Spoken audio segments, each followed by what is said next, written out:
incríveis que estão nos escutando nesse momento, nós vamos finalizar o Embuste Populista, que foi um livro que nos acompanhou durante várias semanas, que tivemos várias discussões acerca de cada ponto mencionado que foi importante no livro. Eu espero que vocês tenham curtido até aqui e bora lá para a discussão.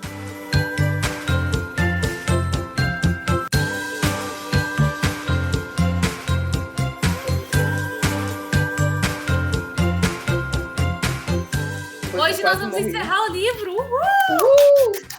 Muito bom, eu já tô querendo outro.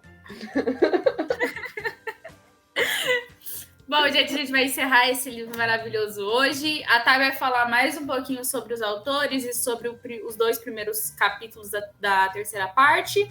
Depois eu vou finalizar com os últimos capítulos, que são 3. E aí, com isso, a gente encerra maravilhosamente bem. Vamos lá, galera. Hoje é o nosso último dia de discussão do livro Embuste Populista, talvez um dos livros que a gente teve mais análises, digamos assim, políticas atuais para fazer. E antes de entrar nos capítulos que eu vou falar propriamente dito, eu queria falar 2 coisas para vocês que eu acho que é muito importante. No podcast que a gente gravou e falou sobre a vida e obra dos autores, nós falamos que o Axel Kaiser, ele foi um dos cofundadores do Students for Liberty Brasil, lá no Chile, certo? E eu queria trazer isso para vocês, porque vai vir muito de acordo com o que a gente vai falar nesses capítulos, que é o seguinte: nós precisamos entrar, e Hayek já falava isso, né? Nós precisamos entrar nas instituições, na sua base, para conseguir quebrar a hegemonia de pensamento estadista que existe dentro dessa base. E é exatamente isso que o Students for Liberty faz. Ele forma líderes para estar dentro das bases. Ou seja, se tu quer no mundo acadêmico, se tu quer no mercado de trabalho, onde tu quiser, tu vai estar bem formado. E quando a gente pensa nesses próximos capítulos que a gente vai estudar, é realmente isso que os autores estão tentando fazer. Eles estão tentando nos propor uma nova forma de conseguir quebrar a hegemonia partindo de um trabalho pelo senso comum. Então, a gente, ao contrário de todo mundo que a gente vê, os grandes economistas, os grandes filósofos, enfim, eles sempre buscam, né, trabalhar com essas teorias, com essas defesas a partir do âmbito econômico, o âmbito social, e eles não, eles querem pegar o senso comum, porque, de acordo com a Glória, e a Glória falou isso numa entrevista que ela fez de lançamento do livro junto com o Axel, ela disse o seguinte, que é exatamente através dessas quebras de barreiras que nós vamos conseguir levar as ideias de liberdade, ou seja, a própria ideia de liberdade que eles construíram nessa terceira parte, para a população. E é através disso que a gente vai conseguir tirar os políticos populistas. Porque, querendo ou não, nós estamos numa democracia e quem elege esses representantes é o próprio povo. E se o povo está bem instruído, ele acaba não elegendo, não caindo na falácia dos políticos populistas que a gente tem por aí. E nós podemos ver agora no Brasil o que está acontecendo, né? Existe uma disputa bem grande entre 2 extremos e esses 2 extremos, ambos são populistas. Então, infelizmente, eu espero estar errado e que lá em 2022 alguém fale, olha, Thailisa, tu falou nesse podcast tal coisa e tu estava errado. E eu espero que alguém fale isso para mim, mas a gente vai, infelizmente, brigar no segundo turno entre 2 populistas, né? E não só populistas, eles têm outras 1000 coisas ruins que nós poderíamos falar, mas infelizmente a gente não tem como falar, porque eu posso ser presa. O capítulo 14 ele é bem curtinho, ele tem 3 parágrafos, e no capítulo 14 eles falam o que eles vão trabalhar na terceira parte da obra, que seria mais ou menos uma introdução do republicanismo liberal, que foi o que eles finalizaram a parte 2 da obra, né? Defendendo que nós precisávamos construir com base no senso comum, ou seja, trabalhando pelo senso comum, o republicanismo liberal, que era a única forma de conseguirmos sair dessas políticas corruptas e populistas que a gente tem hoje na América Latina. Então, eles defendem que nós precisamos buscar o problema em si. Porque qual que é o maior problema que a gente vê hoje no debate político? O maior problema é nós vemos as pessoas pensando em várias políticas públicas, em várias políticas que vão auxiliar as pessoas em situação vulnerável, tanto econômico quanto social, só que isso, elas veem o problema, mas não veem de onde surgem esses problemas. E é exatamente isso que eles querem fazer para instruir as pessoas através do republicanismo liberal. Então, eles propõem, na realidade, né, caminhos que tornem possível alterar essas perspectivas de senso comum. Então, é mais ou menos isso que eles explicam no capítulo 14. É um capítulo curto, como eu disse anteriormente, mas é uma introdução ao que a gente vai falar em sequência, né? Já no capítulo 15, eu gostei muito porque eles fazem uma análise histórica muito interessante. E essa análise histórica vem desde a Revolução Francesa até a Revolução da Independência dos Estados Unidos. E como isso, por mais que a gente pense, nossa, foi tantos anos atrás, mas como isso interfere diretamente no que é os Estados Unidos e o que é a América Latina. O problema que eles apontam, propriamente dito, né, neste capítulo, fora a questão histórica, e esse problema ele tem origem por causa das questões históricas, é como é vista as instituições dentro de cada espaço. Na América Latina, as instituições elas são vistas de formas extrativistas, ou seja, ela tem cultura estadista, que prevalece na América Latina, que todo mundo já sabe, né, que a América Latina ela é historicamente construída através de culturas estadistas, e essas culturas têm origens, né, da Revolução Francesa, e isso é o principal impedimento do avanço da liberdade hoje. Claro, eles vão fazer toda uma construção histórica que eu vou tentar detalhar, fazer uma síntese disso, né? Mas todo esse impedimento, né, do avanço da liberdade que ocorre hoje na América Latina é graças às políticas populistas, à história cultural e social da nossa sociedade e, por fim, obviamente, né, o marketing dos políticos, porque se tem uma coisa que político é bom, é em marketing. E ela diz que tudo isso, na realidade, ele foi originado na América Latina por um sentimento. E esse sentimento, é muito engraçado quando a gente fala de sentimento, porque muitas pessoas não percebem o quanto a emoção ela é interligada às nossas ações, né, políticas ou às nossas ações econômicas. E nós não conseguimos ser 100% racionais nisso. E eles defendem exatamente isso, né? Que todo esse problema que foi criado dentro das instituições é um problema que foi originado através do sentimento de anti-americanismo.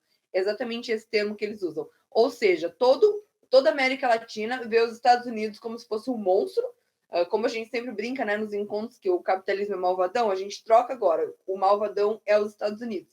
Então, os Estados Unidos ele é um malvadão e toda a América Latina aponta o dedo e crucifica as políticas liberais, né? E a Constituição que foi construída, depois modificada, mas a primeira Constituição que foi construída através dos direitos, né, naturais.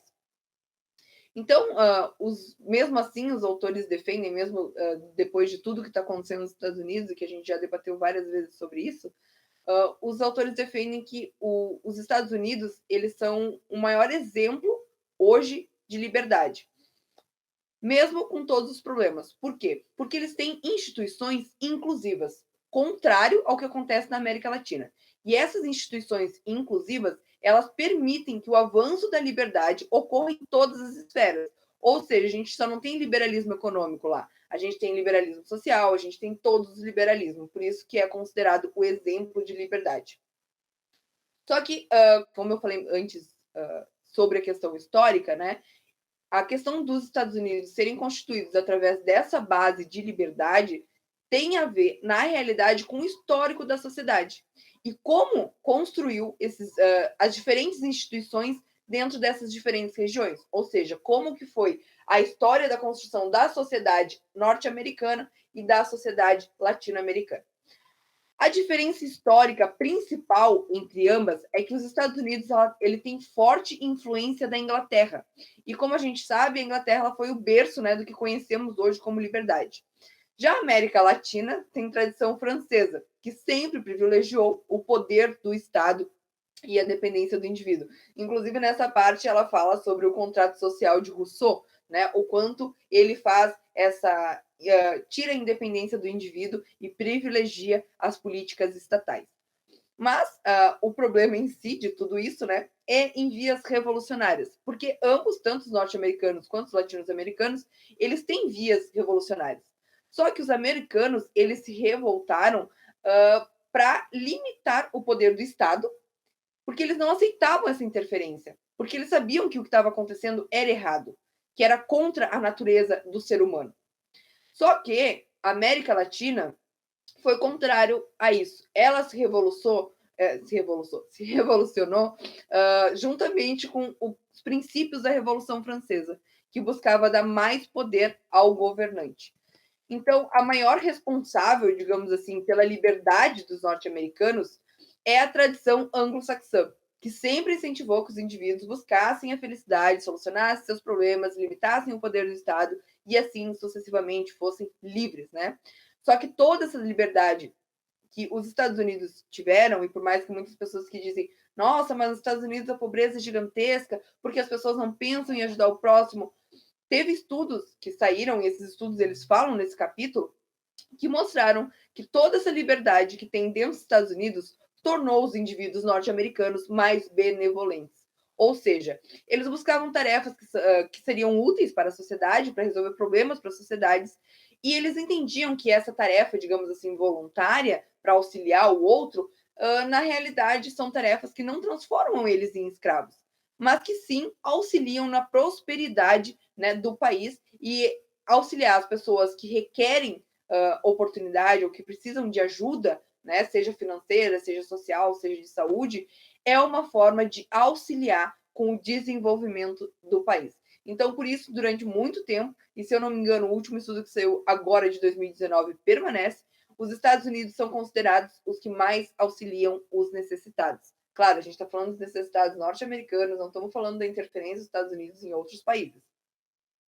E, para finalizar, eu vou deixar uma citação dos autores que eles dizem o seguinte, que os americanos provam que os conceitos de liberdade individual e responsabilidade andam de mãos dadas e são a fórmula para uma sociedade solidária e economicamente bem-sucedida. É aquilo que Hayek já falava, é aquilo que Locke já falava. Nós não vamos conseguir ser livres enquanto indivíduos, enquanto nós não entendermos que nós somos responsáveis pelas nossas próprias vidas e pelas nossas ações. E eu acho que esse é o maior problema que a Revolução Francesa deixou e o nosso histórico estadista também deixou na América Latina. E, ao contrário dos autores, eu, Thailise, não tenho muito pensamento positivo que a gente vá sair disso um dia ou, enfim. Isso é legal também de falar que, por exemplo, os norte-americanos, eles têm muita questão do voluntariado intrínseco, tanto que isso é até analisado quando você vai entrar numa faculdade lá, eles analisam tudo isso. Aqui no Brasil você não vê. Então, eles têm muito isso de ajudar e tudo mais. A gente tem, eu acho, uma ideia até errônea, assim, de como é a mentalidade deles, em certo modo.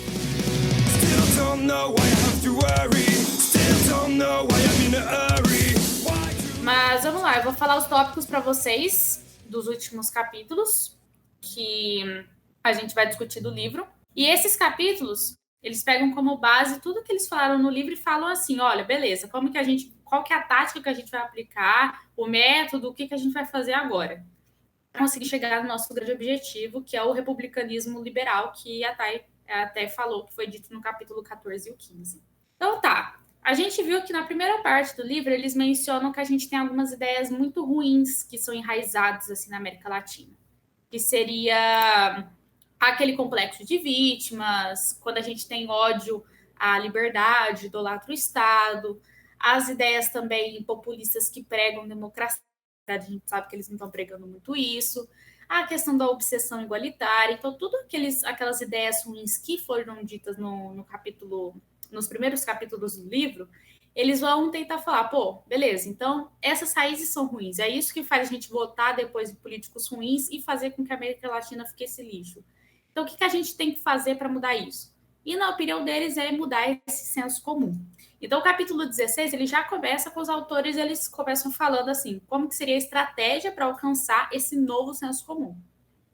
Então, primeiro, eles mencionam que a gente tem dois tipos de instituições. A gente tem aquelas instituições que são formais e as informais. E as informais, elas são as mais importantes. Por quê? As formais seriam aquilo lá que o homem cria, né? Então, seria as constituições, as leis, toda essa parte mais técnica, digamos assim. As informais é a parte da cultura, a parte dos nossos hábitos, até a vestimenta. Então, as instituições informais é mais relacionado à cultura.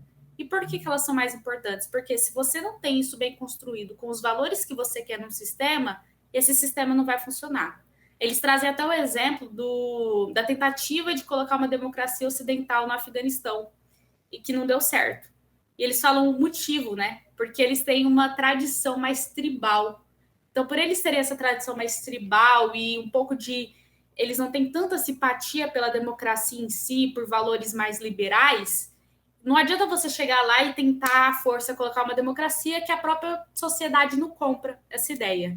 Então, por isso que é importante a gente mudar primeiro as instituições informais para depois tentar colocar uma aplicação mais formal.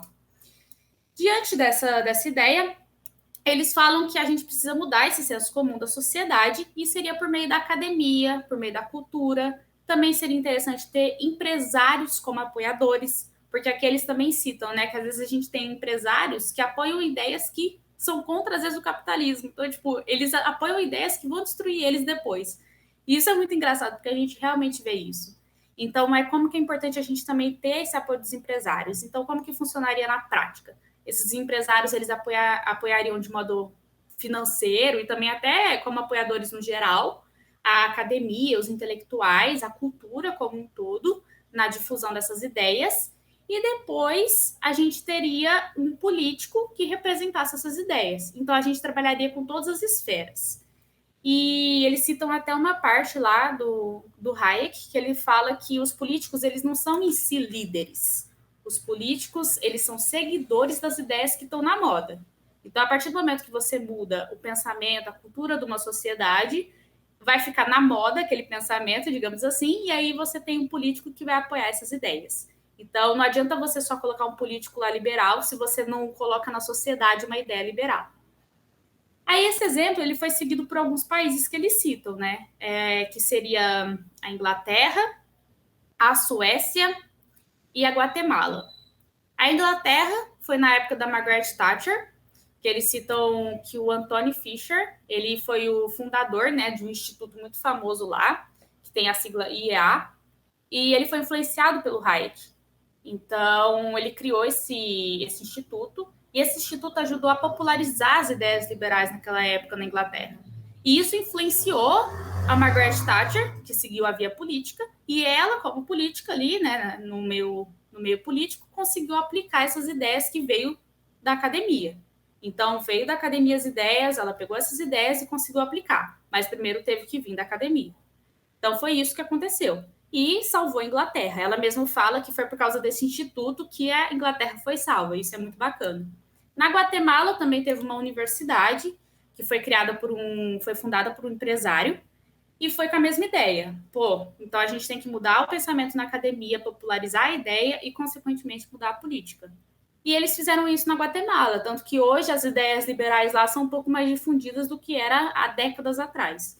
Então já está tendo uma mudança gradual do sistema ali, é muito bacana isso também. E a Suécia, ela meio que passou por uma revolução liberal, não foi algo violento em si, mas antes da década de 50, eles começaram a aplicar algumas medidas liberais, deu muito certo. Só que aí começou aquele pensamento da Europa e tudo mais de bem-estar social. E a gente sabe a merda que deu. Aí a Suécia começou a decair. Aí depois as ideias liberais começaram a permear a sociedade de volta. E aí eles conseguiram mudar, reverter essa situação, diminuir o Estado, que já estava alto, com redistribuição de renda, uma porrada de coisa dando errada.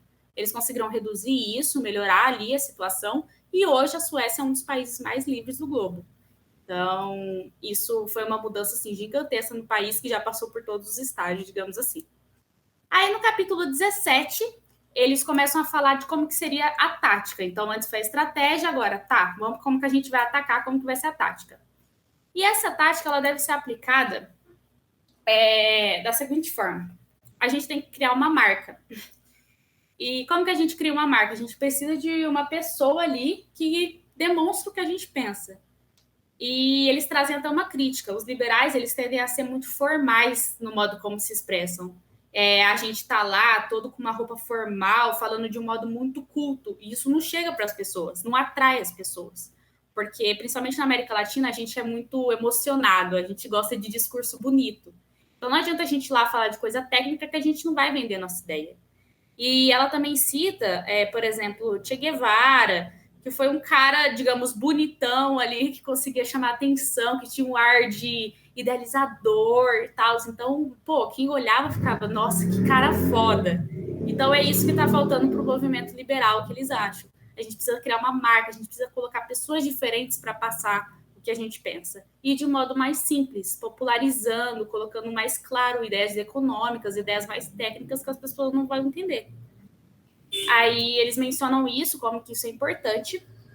E eles falam que, por exemplo, a nossa cabeça ela funciona de um jeito mais emocionado na América Latina, porque a gente tende a pensar igual um sistema democrático, a gente tende a pensar de um modo mais de curto prazo. Então, quando a gente pensa de curto prazo, a gente não pensa muito em consequências futuras. A gente pensa, pô, que discurso bonitinho que está sendo dito agora que resolve o meu problema agora. Então, é desse modo que a gente pensa e a gente não pensa a longo prazo, consequentemente, a gente não tem muita simpatia pelas ideias liberais. E, por fim, eles chegam no capítulo 18, que eles trazem os instrumentos que a gente vai utilizar. E eles falam muito das redes sociais, eles até chegam criticando, na verdade. Eles citam o Humberto Eco, eles falam que ele dizia que as redes sociais, a internet como um todo, deu voz às pessoas idiotas. E isso, de certo modo, é verdade. A gente vê muita gente idiota e ignorante falando coisa por aí, achando que é expert. Só que eles mencionam uma coisa que é perceptível, né? A gente tende a ficar tão revoltado às vezes com a internet que a gente quer se afastar dela. Então a gente fala, não, deixa esse povo falar, eu vou me afastar disso aqui. Mas eles falam a ideia ao contrário, que é nesse momento que a gente precisa estar lá divulgando nossas ideias, porque a gente precisa ocupar aquele espaço. A gente precisa estar divulgando ali e combatendo essas ideias frente a frente. Então eles falam da importância da gente ir lá, falar nos stories e falar, fazer textinho bonitinho, passar as ideias de modo claro, para que a gente chegue no mais próximo do liberalismo possível. E eles fazem uma associação muito legalzinha até, né? Que a Thay até mencionou do marketing. Eles citam, por exemplo, um carro. Vocês veem nas propagandas hoje em dia, eles não vendem carro por questões técnicas. Você não vê a propaganda falando, esse carro tem um amortecedor tal, um motor tal. Não, você vê, tipo, uma pessoa livre andando com o carro a 100 por hora e tipo, nossa, cabelos ao vento. Então eles vendem o quê? A sensação, eles vendem o estilo de vida daquela pessoa. E é isso que a gente precisa fazer. Pô, qual que é o estilo de vida de um liberal? Como que a gente é, sabe? Eles até brincam que você não vê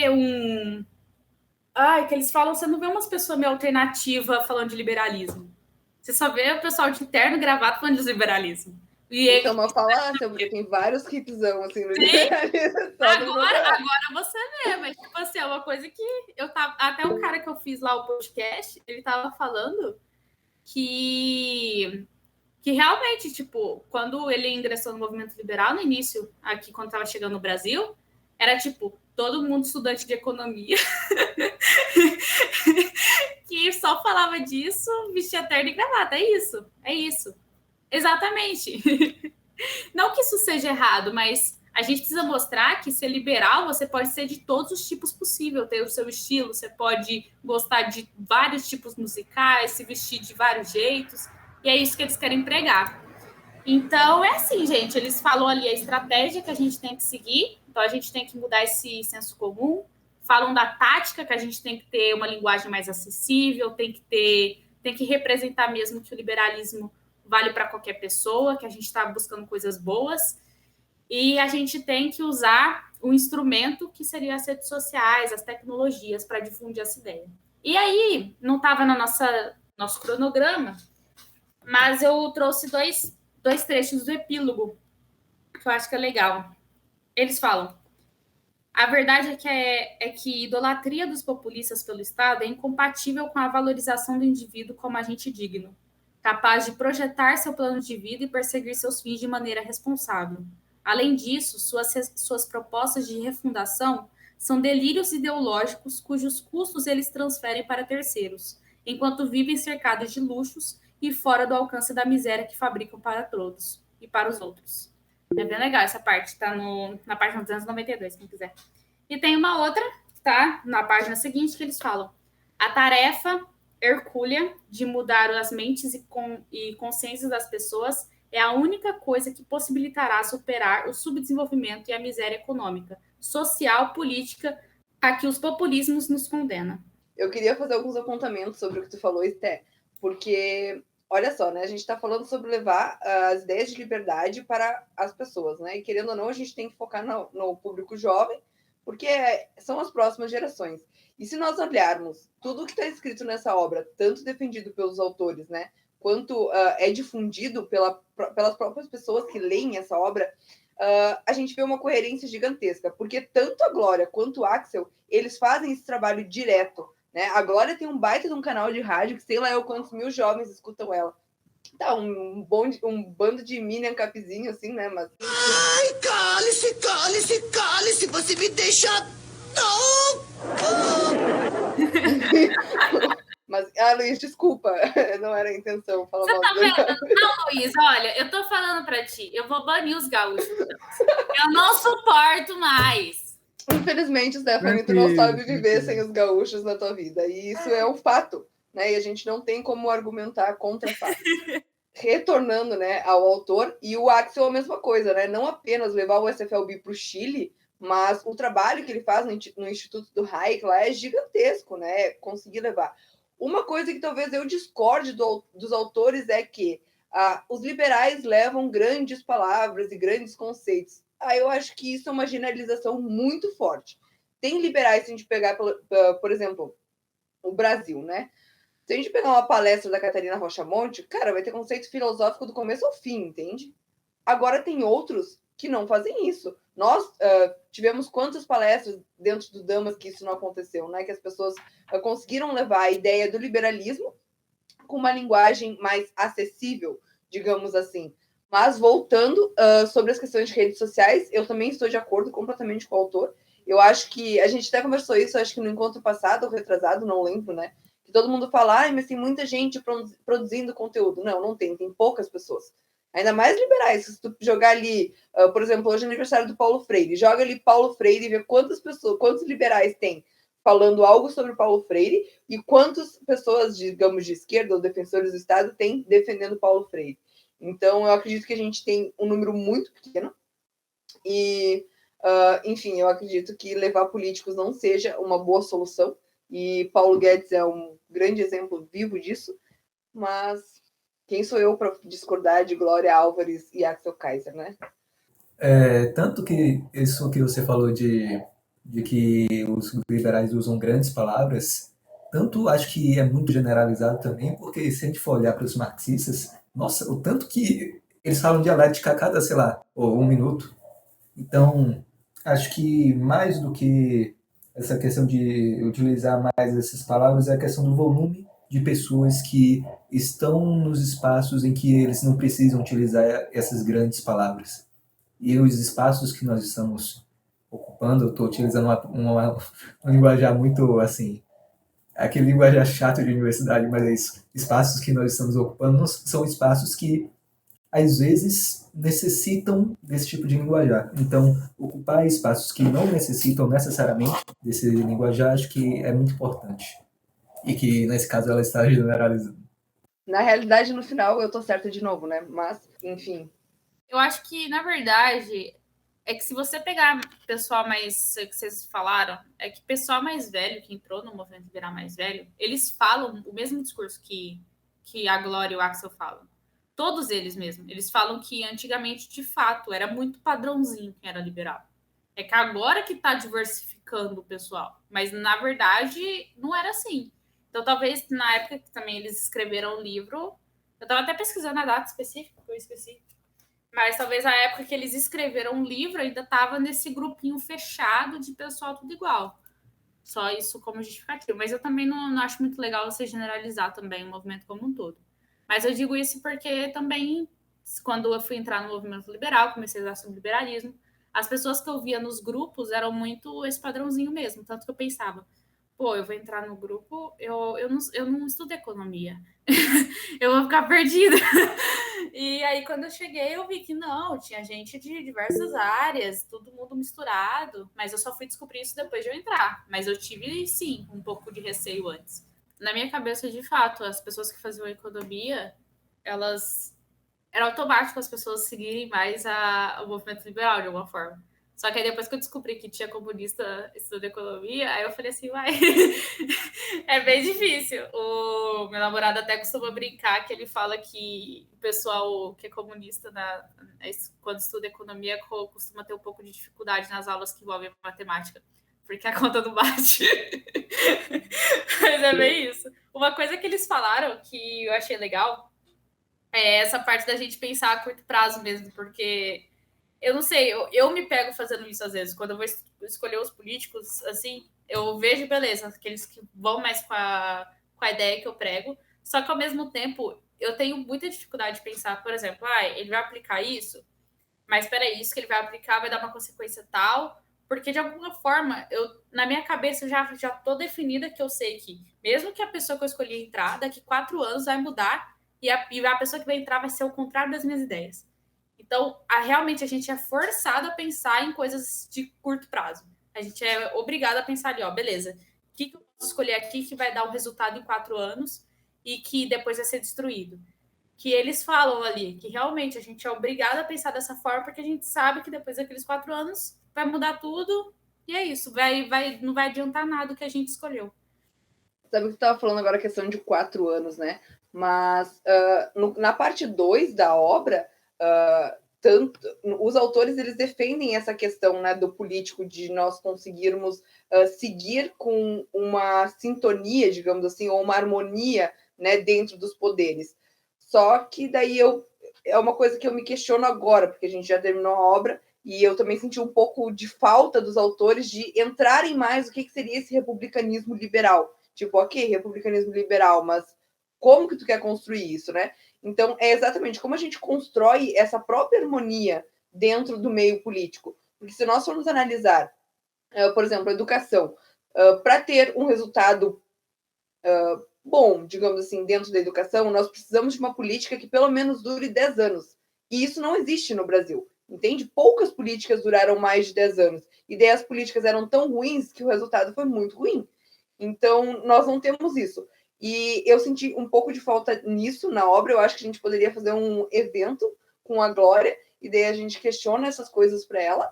Mas eu não sei, eu acho que falta uma forma de diálogo, talvez, da própria sociedade. E o próprio meio liberal, eu estou criticando isso desde que a gente começou a falar esse livro, o próprio meio liberal ele briga entre si. Essa semana o Partido Novo, o Amoedo, enfim, parecia minhas crianças lá da escola, sabe, brincando para ver qual que vai ficar com o carrinho. Então, o próprio meio liberal não consegue entrar dentro de um consenso, né, para uma eleição. Estamos aí menos de um ano antes das eleições e ainda não tem um nome de terceira via, e possivelmente não vai ter uns 5 nomes de terceira via, porque os liberais eles não conseguem, né, se unir para ter uma única terceira via, eles não conseguem dialogar, eles querem disputar qual que tem o ego mais bonito, né, qual que tem o ego mais legal, e gastar tempo fazendo manifestações e protestos. Mas eu senti bastante falta disso, né, essa questão da harmonia, porque querendo ou não a gente precisa do debate político para a gente conseguir chegar a alguma mudança, mesmo sendo via senso comum, e também sentir falta dessa questão de construir algo. O que seria esse republicanismo, né? Como que isso seria implementado para a nossa sociedade que a gente tem agora, né? Essa complexa sociedade. Pelo que eu entendi, a ideia eu acho que é justamente essa que eles querem passar. Tipo assim, pelo que eu entendi, você muda o senso comum. Então, você faz as pessoas tenderem a escolherem mais políticos liberais. A partir disso, a gente teria não uma certeza, mas a gente teria um pouquinho mais de confiança de tipo, beleza, vou escolher um político aqui que é liberal nessas eleições, mas eu já posso começar a pensar a longo prazo, porque eu sei que possivelmente o próximo político que vier vai ser também liberal. Então, pelo que eu entendi, seria mais essa pegada, que por isso que eles falam que a gente tem que mudar as instituições informais primeiro, porque mudando a mentalidade da população, fazendo a população imaginar ter na cabeça as ideias tipo propriedade privada, livre iniciativa, liberdade econômica, você colocar isso na sociedade de modo mais positivo e não como uma carga negativa, consequentemente as pessoas vão começar a tender a escolherem políticos que preguem essas ideias. Então, nas eleições, a gente vai poder escolher um político, mas a gente vai poder pensar a longo prazo, porque sabe que o próximo provavelmente vai seguir a mesma linha de raciocínio. Não ser exatamente igual, mas vai seguir pelo menos os mesmos valores. Então, é isso que eu entendi que eles querem, né? Mas, de fato, eu acho que faltou um pouco mostrar como que seria, talvez, a questão organizacional desse republicanismo.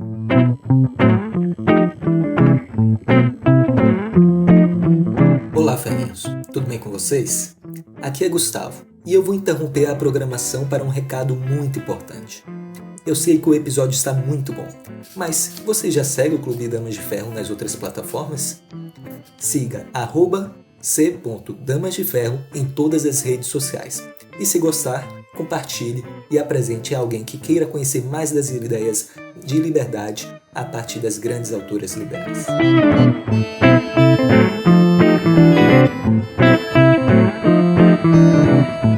Mas é aquilo, tipo assim, o que eu tenho medo, agora pegando o gancho do que vocês falaram, eu tenho muito medo de, tipo assim, a gente querer popularizar tantas ideias e a gente acabar distorcendo as coisas. Eu tenho um medo absurdo nisso. Não tô falando pra gente continuar sendo técnico nem nada, mas eu acho importantíssimo a gente tentar passar o máximo possível do liberalismo clássico, sabe? A gente não tentar popularizar a ponto de distorcer conceito, de sei lá, que falar assim, não, para aplicar isso aqui a gente tem que esquecer essa parte mais teórica, sabe? Tipo, sair um pouco dos nossos valores para poder tornar aquilo mais aplicável. Outra coisa também, eles até mencionaram que os marxistas-leninistas, eles até mencionaram que isso aconteceu mesmo, que antes era pregada uma revolução. E que hoje eles perceberam que a parte cultural acaba sendo mais importante do que você continuar com essa ideia de revolução.